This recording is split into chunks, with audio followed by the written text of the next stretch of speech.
Minsan, kailangan din nating lumabas sa comfort zone natin. Sa paglabas natin sa mga kasanayan, mas nagkakaroon tayo ng pagkakataong makilala ang ating sarili ng mas malalim. Doon natin natutuklasan ang mga kakayahan na hindi natin alam na meron pala tayo. Sa bawat bagong karanasan, natututo tayong mas maging matatag, mas bukas sa pagbabago at mas handa sa mga hamon ng buhay. Hindi madali ang humakbang palayo sa pamilyar, pero kadalasan, doon nagsisimula ang tunay na pag-unlad at mga karanasang magpapayaman sa ating pagkatao. Kaya dito sa panibago nating episode ay magbabackpacking tayo at aakyatin natin ang Little Pulag ng La Trinidad Benguet. Huwag na nating patagalin pa, simulan na natin ang video. Time will heal all our wounds and our sorrows too. No more clouds, no more rain. I need sun to ease my pain. Before this night is over, I will guide you home.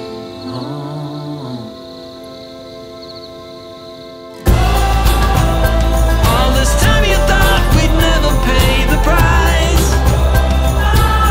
My heart got 7 years to life.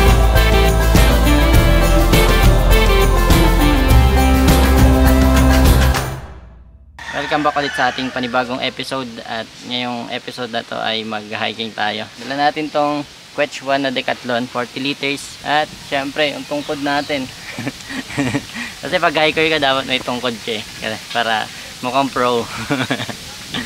Yan, maraming salamat pala kay Mang Camping, yung nasend dati na things, pinambili natin ng hiking shoes. Yan, ito yung shoes na binili natin kasi nga ang kagandahan sa kanya, quick dry, tsaka magagamit natin siya sa mga adventure natin. Cordura kasi, kaya natin kinuha. Yan, kung makikita nyo, Cordura yan na Hoka. Yan, ang model nito, yan, ito yung latest model ng Hopara.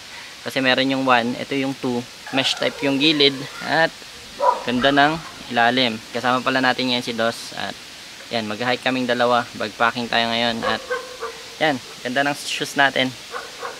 Hoka, thank you Mang Camping sa shoes. Ito yung sinend yung thanks. So yan, tara, at kita-kita tayo sa trail. Hindi, kita-kita tayo sa kalsada muna bago trail. Lumiliwanag na. Daanan muna natin yung gamit. Kasi iniwan ko sa sobrang bigat talaga eh.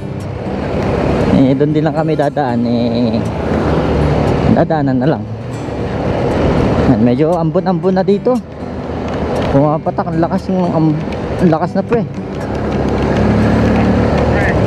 Ulan na to pre. Inambon na kami at magpapatila lang kami dito. Grabe yung helmet natin, sira na, naputol. Ayan naputol to. Inayos-ayos pa man din natin to para hindi bumababa, pero bumigay na. Naputol na, tanda na nung kwan. Tanda na nung mount. Kailangan na nating palitan. Hindi na naayos, pero kaya pa. Hindi lang mag-lock. Ayan o. Pagka tinataas mo, hindi na naka-align.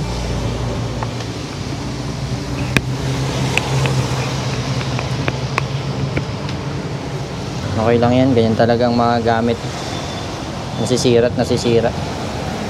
So yan, kapote na tayo. So yan, andawin na tayo sa spot. At yan, nandito tayo ngayon sa Ambyong. Hindi umulan dito. Yan, kunawan na natin yung bag natin na orange. Andawin na tayo doon. Napakaganda ng bag natin. Bigat nga lang, nagpalit din tayo pala ng jacket kasi nabasa kanina. Direk, halika na, magpacking tayo. Anong motor? Halika, lakad tayo pataas ng bundok. Hindi mo motorin yun. Naka Freedcon intercom pala tayo. Yan, kaya nakakausap natin si Dos dito sa biyahe natin. Yan, gamit natin KY Pro at gamit niya naman FX. Yan, power by Freedcon intercoms. Dos. Oo, diba? Rinig, yan dyan siya sa harap natin. At medyo maambon-ambon na dito sa may kalsada papuntang Yangbo. Ang hamog dito, grabe. Guys, zero visibility. Zero visibility. Zero visibility. Lumalakas na naman ang ulan. Yan, nagkapote na tayo kasi medyo lumalakas yung ulan kanina, tapos bigla na namang humina. Pinagloloko tayo ng ulan.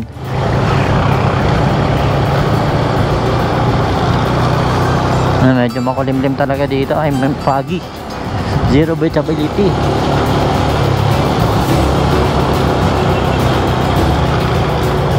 Yan na. Welcome to Yangbeo.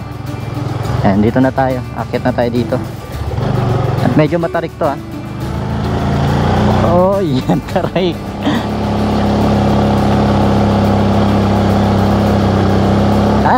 Tarik. Ayan, nandito na tayo sa may jump off point ng Yangbeo or Yangbo. So yan, nandito na tayo. Nagpark tayo dito sa baba. Ito yung nilalakad namin ngayon. Red soil. Matarik. Putik yan. Sobrang dulas niyan pagka tag-ulan. Ano pre, kaya pa? Parang dami kong dala pre. Magbebenta ka ba sa taas? Baka magkuhan ka doon, magbaburger ka. Dami niyang dala. Tignan nyo naman yung daanan dito ngayon. Yun pre. Dinosaur. Pero maraming salamat pala kay Sir Mang Camping. Yan yung shoes natin. Worth it. So hindi siya madulas. Mamaya natin nalalaman. Pag hindi tayo nadulas. Hanggang makakyat. Yan, may 200 dito. At namimili kami kung saan. Pero ang alam naming daan dito sa right. Sa left, bago kasi yan. Kaya hindi namin yan susubukan kasi napakabigat ng dala namin.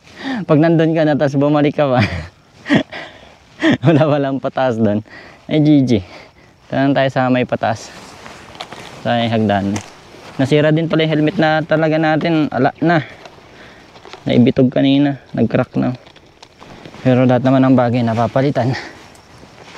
Kaya, uy, bakit ganun? Ba't parang walang daan doon, pre? Dito naman pala tayo sa kabila. Yan, si Dos doon sa kabila. Ito yung nasira. Naputol na yung mga brackets niya. At yan. Ewan ko kung kaya pa itong remedyohan. Baka kaya pa naman. Sira na. Try natin mag-ukay kung may mauukay tayong ganito. Naghiwalay kami ni Dos. Doon siya sa kabila dito. Ito sa may kalsada. May parkingan pala dito eh. Ayun. Ang lawak. Parang biniyak na ba ito? Parang takadang. Parang nandito tayo sa takadang. Ito pala yun. Biniyak na putik eh.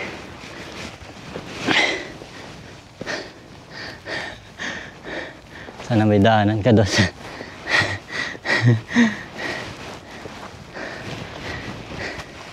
Ay, may daanan. Pre, nandito na ako sa may biniyak na putik. Ay.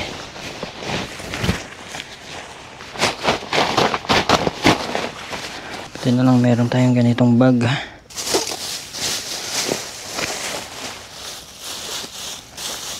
Yan, magagamit na natin itong tungkod na dinala natin. Yung tanawin ngayon, sobrang makulimlim. Ay, makapag, kaya parang uulan mamaya, uulanin kami. Kaya magsa-setup tayo ng magandang setup mamaya. Pero wala tayong tarp ngayong dala. Tatry natin yung waterproofing ng nature hike.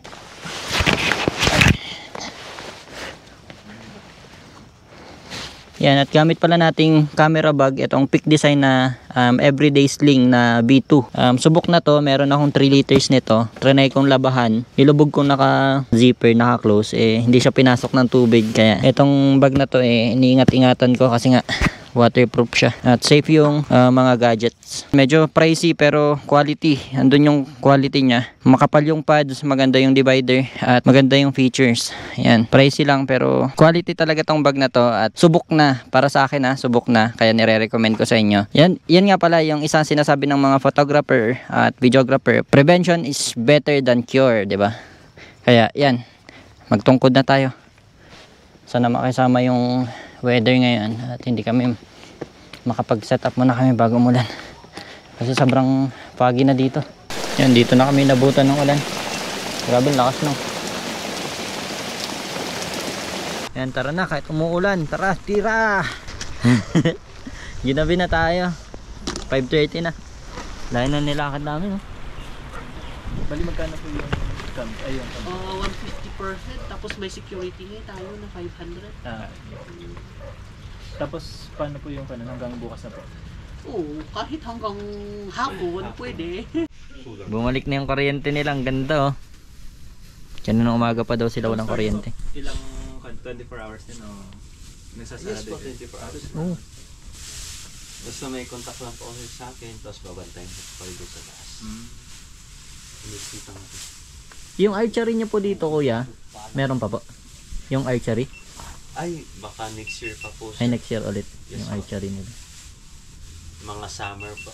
Nakabayo lang po ngayon yung activity dyan sa taas. Yes, po. Yan, ihatid tayo ni Kuya Junel. Yan, tokayo natin. Yung spelling ng pangalan niya, sobrang lapit. Yung L lang, double L sa atin, single L sa kanya. Ayan. Siya yung security natin ngayon. Siya yung magbabantay sa atin. At puti may flashlight tayo. Dilim na. Ayan, nakikita nyo pa ba ako? Hindi na. Dilim. Hindi na daanan natin. Sobrang putik kasi kakaulan lang.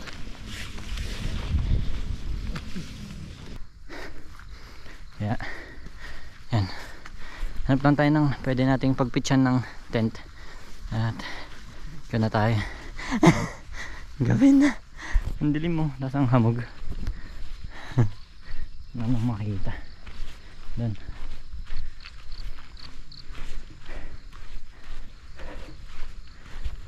Dito siguro pwede na dito.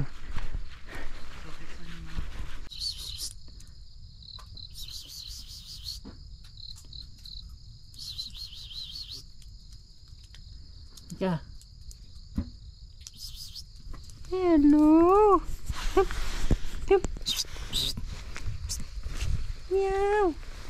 Meow meow. Boy. Ang ginagawa mo dun? Ha? Buntis ikaw? May pusa oh. Meow.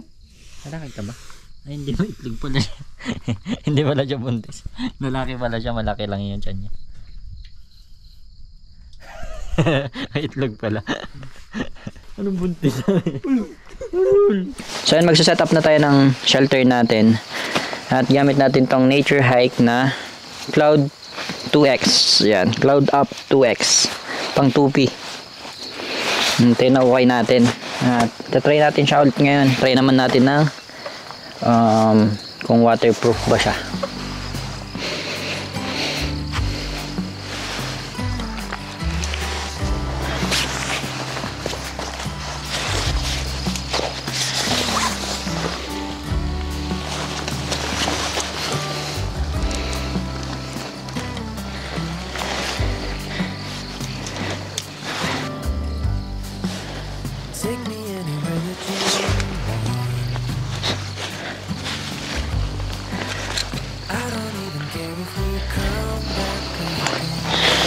Yan, tapos na tayo mag set up at ilulog na natin itong mga gamit natin. Ay. Okay.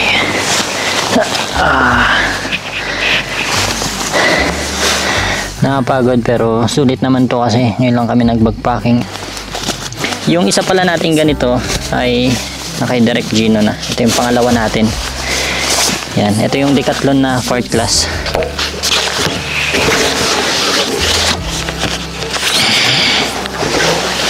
Nahilo tayo dun, boy. Sarap. Tara, kain na tayo. Okay. Ay, sarap matulog mamaya.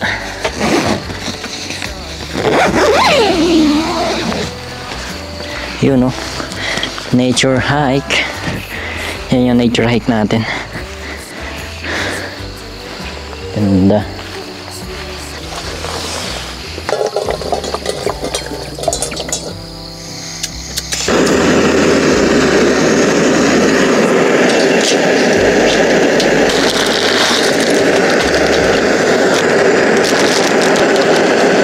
Hoy pre, ano yan? Warcus?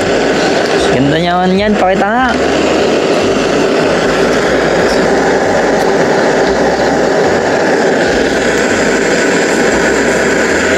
Sakit sa mukha. Ay ka. Grabe naman tong flashlight na tol. Pakalakas.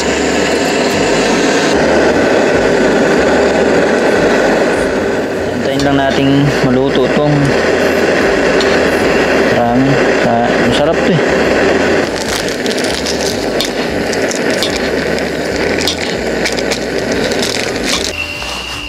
So yan, pumunit tayo ng konting pita bread dito kasi may pusa dito. Tutulog siya. Tutulog yung pusa oh. Wak naman nandito sa taas ng bundok. Nag-hiking din to. Anong oras ka nandito? Shh. Sama? Sama ta? Oo, di ba? Gusto niya? Oh. Gising ko. Napagod ka nag-hiking? Oh, so yan. Pita bread. Tayo niyan, pre. Anong gusto mo? Good. Ito, papakita ko siya. Anong gusto niyan? Yung butiki. Ano ba kasing ginawa niya kanina, pre? Kumain siya ng Meat. meat. Anong meat yun? Meat ng Butiki. butiki. May butiki kasi doon na ganito ata kalaking butiki. Hindi ko kasi na-video kasi kakarating lang namin. Ang ginawa ni Dos, hinila niya yung ulo ng pusa, tapos niya yung butiki, pinakita niya. Tapos nung nakita ng pusa, binakma niya kagad, tapos kinain. Ito, cheese yan, pre? Hindi. Pero ito kasi yung cheese na kumakapit sa loaf bread eh.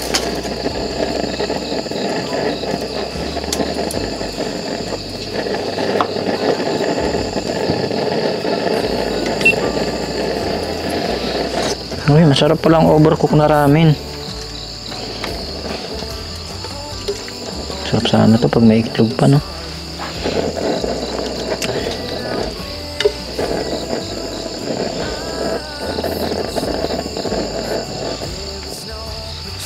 Yan, habang inaantay natin yung maluto yun, mag-melt. Eh, kain muna tayo ramen.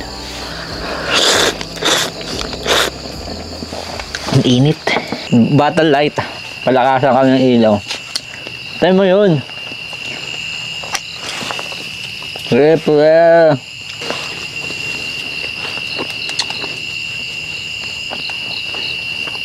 Oh, nakikita mo pa, pre.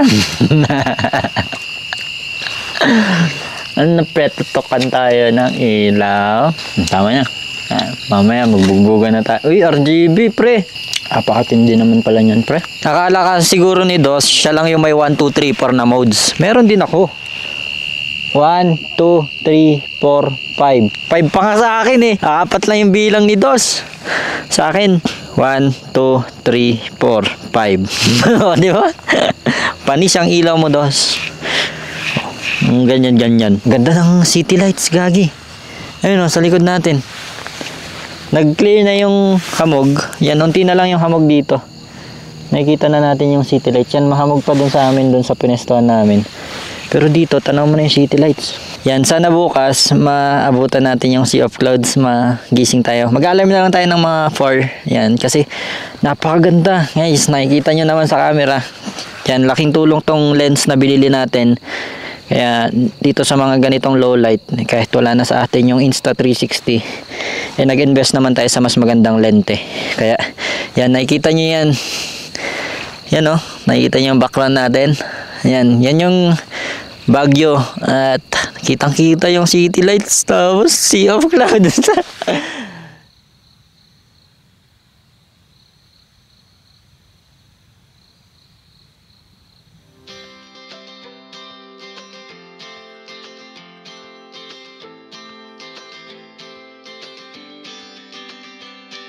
Sometimes we act like a fool, not aware we're troublemakers. Sometimes we try to be cool. Then, good morning sa inyo lahat. Ay, aga natin nagising, 4:40. Silipin kasi natin si uploads doon sa dulo. Kailangan maaga yun eh.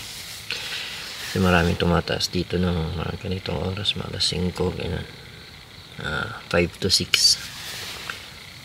Doon kasi yung kanang Sea of Clouds. Pero ngayon, maaga tayo para maaga natin makita kung anong meron doon. Tinatawag tong Little Pulag dito sa La Trinidad Benguet kasi yung ganda niya. Kaso, nakan na eh. iba na yung nagmamanage kasi nito. Private na pala to nung 2022 ata. Yan, private na tong spot na to. Dating sa barangay hall to, tapos yan, naging private na. Hindi ko na talaga matiis yung lamig, sobrang ginaw. Yan, ang gagawin natin ngayon magkakape na lang tayo. Ay, magmamaylo. May dalang Milo si Dos. Nakikita naman na natin anting sea of clouds dito sa may taas. Ayan, nakikita natin dito sa Bagyo may konti. Tapos yung city light ng Bagyo sobrang ganda. Ginaw nga lang, ang kapal na ng jacket mo, sakit sa balat. Tagos hanggang buto. Kaya si Dos hindi makalabas, walang jacket din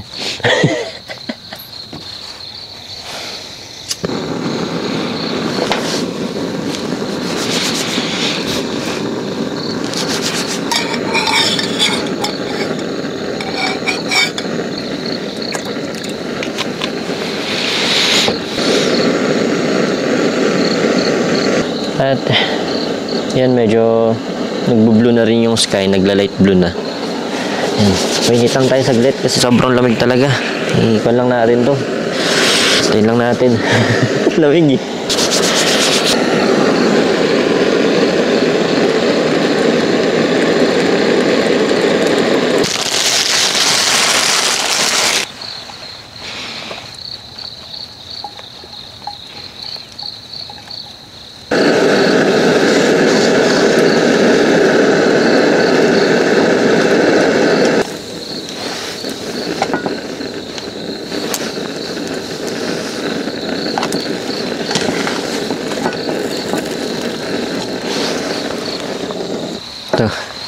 Ito yung cheese hindi makita Wait lang, pagawa natin.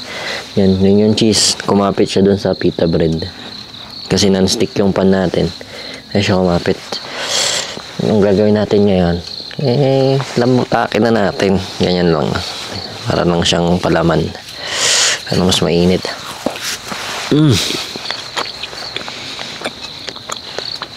Sarap. Tapos sabay natin ng mainit na Milo. Sarap na almusal natin dito sa taas ng bundok.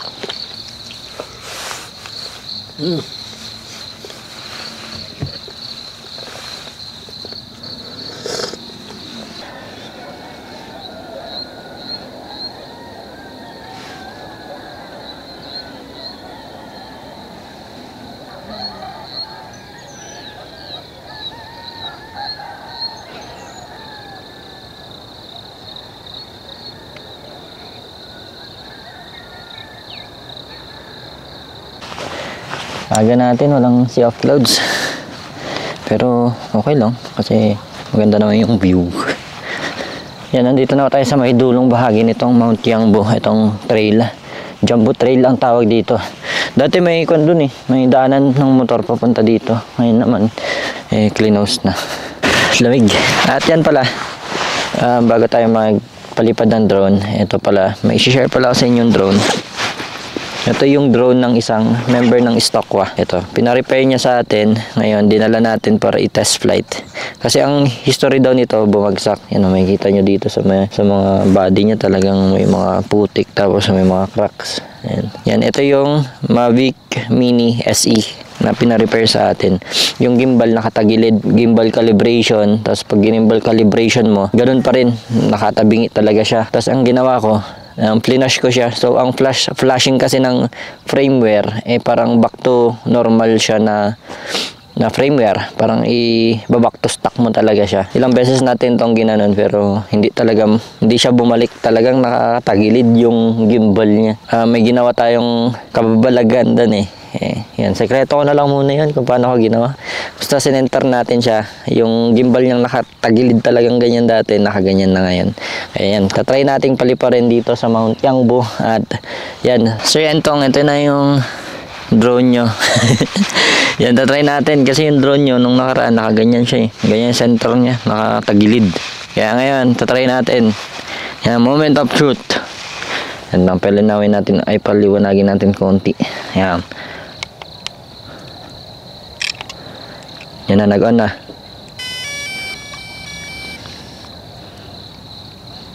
Yan, ganyan lang siya, yung center niya. Tapos yan oh, naka-center na ngayon. At pag ginalaw mo, syempre hindi pa. Ayun, okay na. Yan na yung lente niya. Parang na siyang manok. Ayan, yung manok mga ganon. So yan, paliparin natin at tignan natin yung ganda ng view dito sa may Mount Yangbu. Dito sa may Trinidad. Wait lang, lang natin. Siyempre, calibrate muna natin bago natin paliparin. Kailangan mas mabusisit, maingat tayo kasi hindi natin drone. Yan o. Pero hindi natatanggal yung gimbal calibration error niya doon sa taas. Pero okay lang yun kasi na-center naman eh. Yan, iikon lang natin. Compass calibration na muna natin.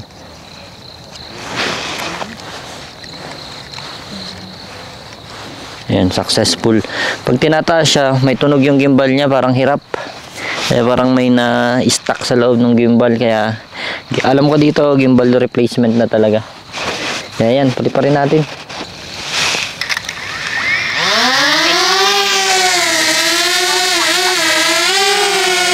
Yan na siya.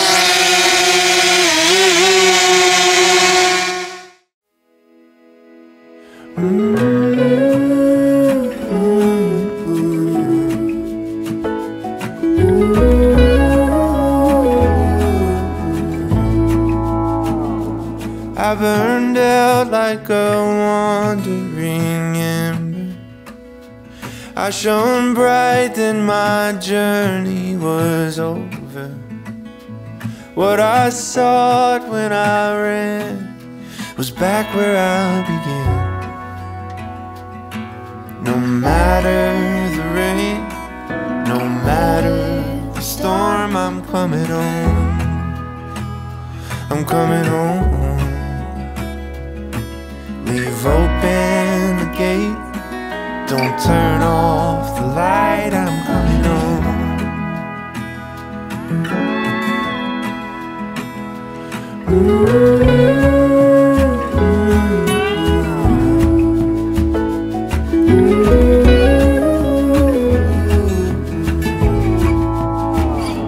Well, I scratched in the dirt for a while. I gained all that I knew for a price. In the end, what I found was nowhere near as nice. No matter the rain, no matter the storm. So yan, katatapos lang natin paliparin yung drone ni Sir Entong. Yan. Pag magpapalip siya, biglang gaganon yung gimbal, biglang mag-flip siya konti, tapos babalik siya ng dahan-dahan. Tapos pag nasa right mo siya papaliparin. Pero pag left naman, smooth naman yung left niya. Pero pag binigla mong left na todong throttle, pa-left ka, tapos bigla ka mag-stop, maggaganon yung gimbal niya. Magtitilt na naman. Kaya yan, pero pwede pa naman nagagamit pa at nasa gumagamit lang kung paano niya gagamitin yung drone. Pero pag dahan-dahan lang tapos naka cine mode, okay na okay siya. Kasi yun lahat yung drone shot natin, galing dun lahat sa Mini 1 ni Sir Entong. At yan, medyo sumisikat na yung araw. Walang si-uploads dun kanina eh. Tsaka hindi natin mapalayo pala ng husto kasi gawa ng controller. Talagang ganun yung controller nun eh, yung ito. Itong controller na to ay medyo mahirap yung signal niya kahit lagyan mo siya ng signal booster. Sobrang hirap ng signal itong DJI na first generation controller ng Mavic Mini. Hirap nitong gamitin, sakit sa ulo. Yung signal nawawala-wala kahit mga 100 meters lang. Lalo sa city, ganun. Medyo talagang hindi ka makapagpalipad ng maayos. Dito nga hindi ako makapagpalipad ng maayos eh. Siguro gawa ng signal dyan. Pero ayan nga. Nagagamit pa yung drone at nasa gumagamit kung paano niya gagamitin. Pero sa akin kasi kanina, dahan-dahan lang. Parang cinematic talaga yung shot eh. Parang hindi ka pwede magmabilis. Ito pala yung kagabi na pusa. Ito yung sumisilip sa atin doon na gustong lumoob.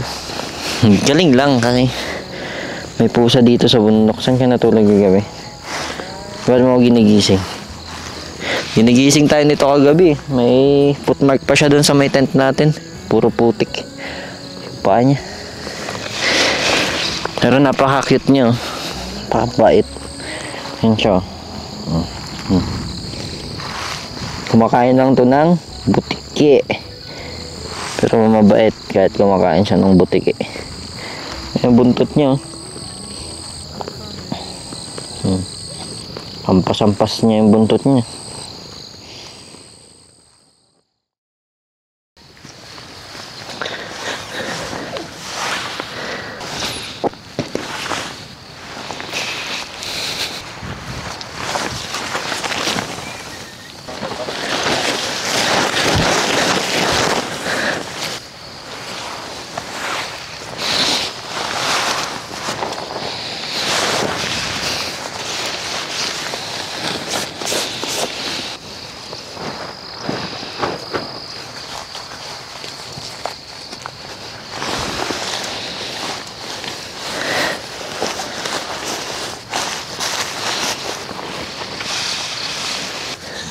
At yan, tapos na tayong mag-ayos ng tent. At ipapack up na lang natin siya. Lagyan natin doon sa bag nating Decathlon.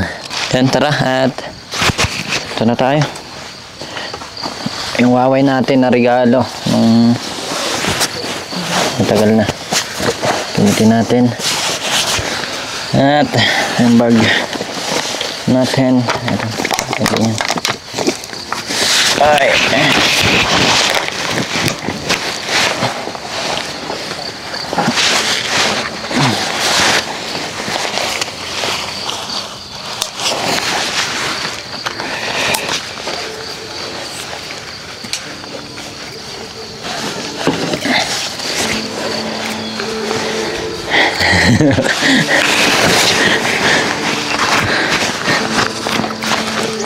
Yan, tara na. Meron pa tayong tungkod. Ito yung tungkod natin, tungkod. Tara, at baba na tayo dito sa Mount Yangbo.